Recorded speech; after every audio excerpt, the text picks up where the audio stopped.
Ашықсың болма Дианахан.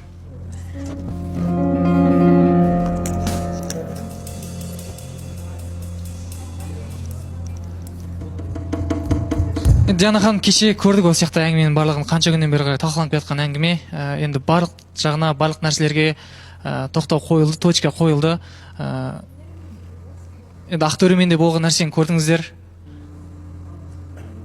Егерде Дианахан рұқсат болса, Айданмен танысып көрсем. Егерде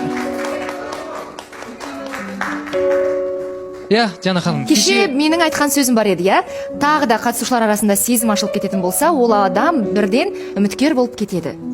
Диана ханым, ондай нәрселердің барлығын естідім, және де қызыңды жағынан папасы мен мамасын айтып жатқанын естідім. Ол эфиршін жүрген бала деген сияқтышы. Сол себепті мен эфирдан шығып үміткер болып келуге де дайынмын, егерде қыз келісімін берсе.